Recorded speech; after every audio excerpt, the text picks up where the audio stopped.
আল্লাহ রব্বুল আলামিন বলেন, ইয়া আইয়ুহান নাসুত্তাকু রাব্বাকুম, হে মানব জাতি, তোমরা তোমাদের রবকে ভয় করো, তোমরা তোমাদের প্রভুকে ভয় করো।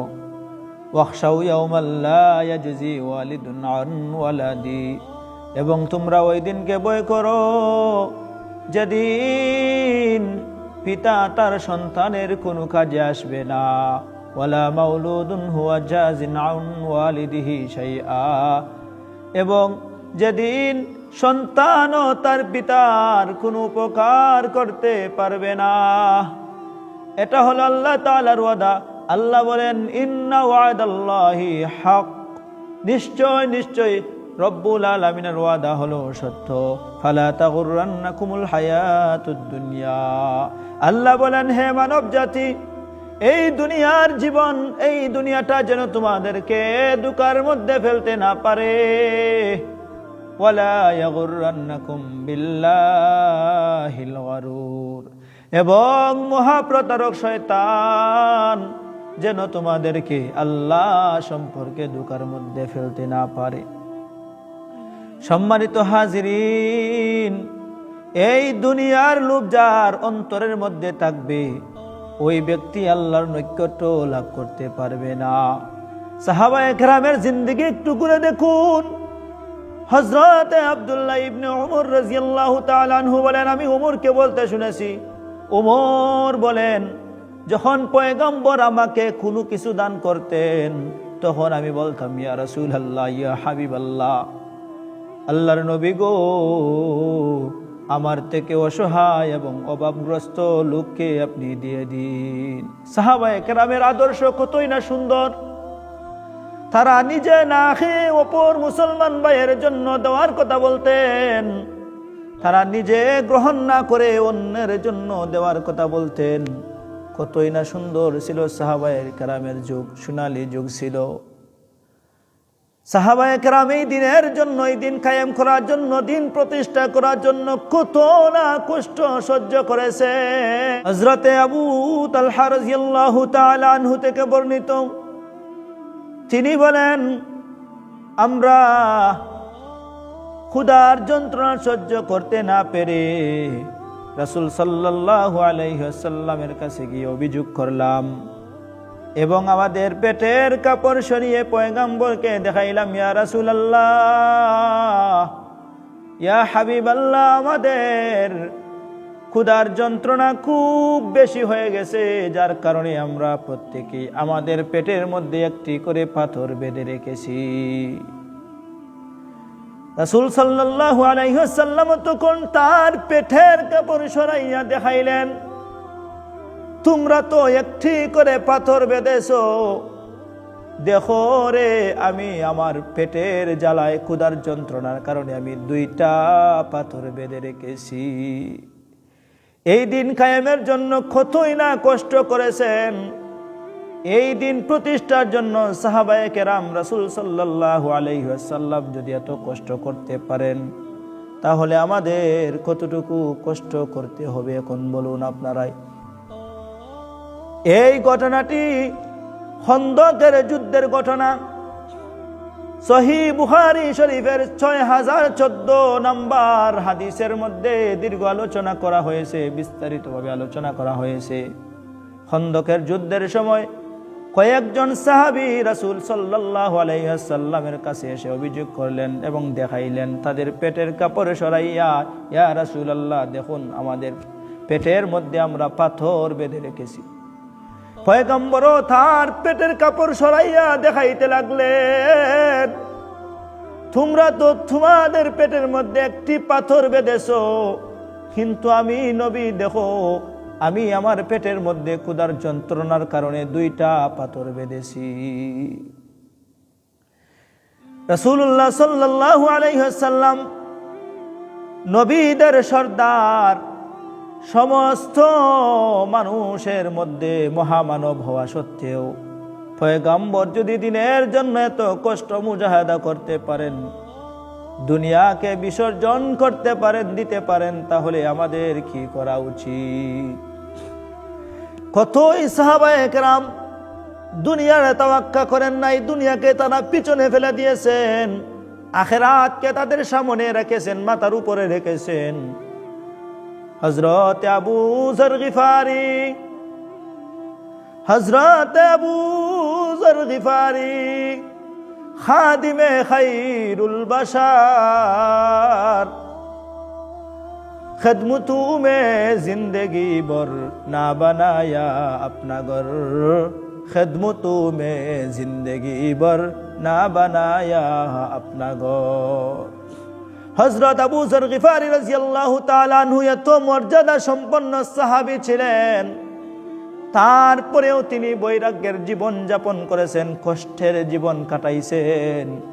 হযরত আবু যর গিফারি যখন ইন্তেকালের সময় হলো, মৃত্যু শয্যায় পড়ে গেছেন, তখন হযরত আবু যর গিফারি রাদিয়াল্লাহু তাআলা আনহু এর স্ত্রী ক্রন্দন করতে লাগলেন, কান্নাকাটি করতে লাগলেন।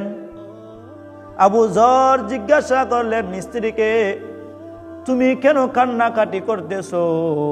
তখন আবু যর রাদিয়াল্লাহু তাআলা আনহু এর স্ত্রী বললেন, আমি এই জন্যই কান্না করতেছি, আপনার ইন্তেকালের পরে কাফনের কি ব্যবস্থা হবে? কাফনের তো কোনো ব্যবস্থা নাই। তখন হযরত আবু যর রাদিয়াল্লাহু তাআলা আনহু ডাক দিয়ে বললেন স্ত্রীকে, তুমি এই বিষয়টা নিয়ে আর চিন্তা করিও না, যখন আমার ইন্তেকাল হবে তখন তুমি একটি ঘোষণা দিবে, আলা ইন্না আবা যররিন কদ মাতা। হায় হায়, আবু যর রাদিয়াল্লাহু তাআলা আনহু এর ইন্তেকাল হয়ে গেছে, পাহাড়ের উপর দাঁড়াইয়া এই ঘোষণাটা দিও। কিছুক্ষণ পর হযরত আবু যর গিফারি রাদিয়াল্লাহু তাআলা আনহু এর ইন্তেকাল হয়ে গেল। ওসিয়ত অনুযায়ী হযরত আবু যর গিফারি রাদিয়াল্লাহু তাআলা আনহু এর স্ত্রী পাহাড়ের উপর দাঁড়াইয়া ঘোষণা দিতে লাগলেন, আলা ইন্না আবা যররিন কদ মাতা। হায় আফসোস, আবু যর রাদিয়াল্লাহু তাআলা আনহু এর ইন্তেকাল হয়ে গেছে। যখন এই ঘোষণাটি তিনি দিতে লাগলেন, ইতিমধ্যে পথ দিয়ে, এই রাস্তা দিয়ে, পাহাড়ের গিরিপথ দিয়ে একটি কাফেলা যাচ্ছিলেন।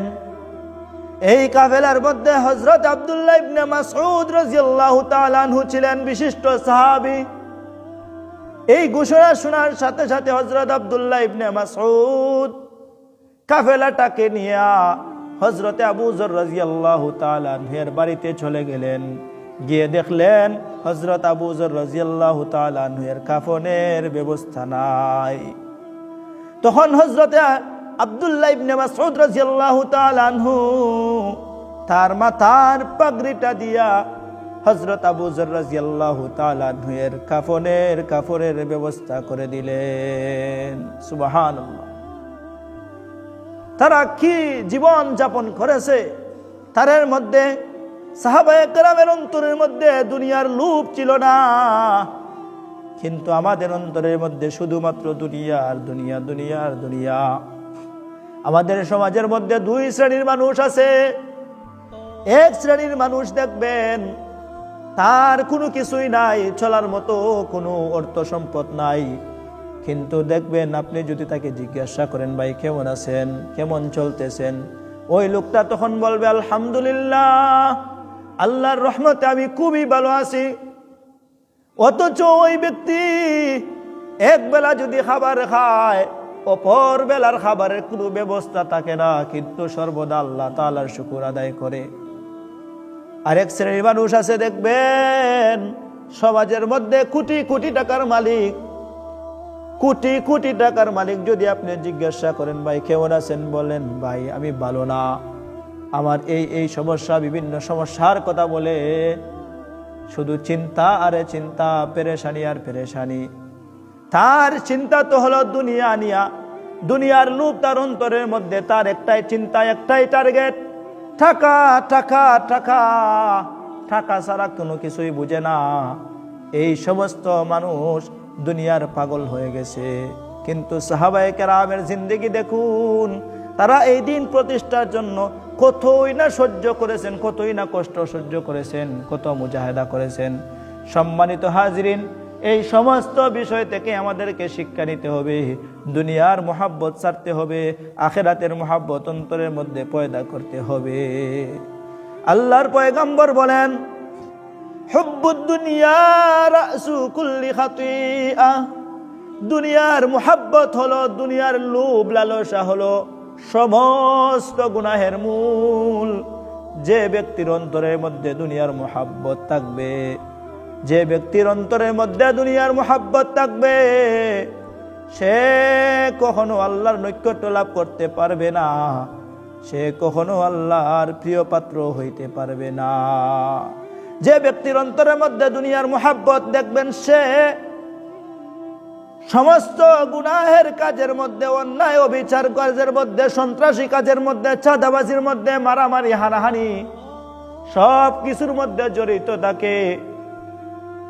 তার মধ্যে তো আল্লাহর ভয় নাই, তার মধ্যে তো দুনিয়ার মোহাব্বত, যার কারণে সে মানুষের উপর জুলুম করতে দ্বিধা করে না, ইতিমের মাল আত্মসাৎ করে খাইতে কোনো সময় দ্বিধাবোধ করে না, সর্বদা গুনাহের কাজের মধ্যে লিপ্ত থাকে। যে ব্যক্তির অন্তরের মধ্যে দুনিয়ার মোহাব্বত নাই, আখিরাতের মোহাব্বত, ওই ব্যক্তি নামাজি, মুত্তাকি, পরহেজগার হয়ে থাকে, ওই ব্যক্তি আল্লাহকে ভয় করে, ওই ব্যক্তি আল্লাহর তৈরি জান্নাত লাভ করবে। আল্লাহ পাক রব্বুল আলামিন আমাদেরকে যা বললাম, যা শুনলাম, এর উপর আমল করার তৌফিক দান করুন। আমিন। ওয়া আখিরু দাওয়ানা আলহামদুলিল্লাহি রাব্বিল আলামিন।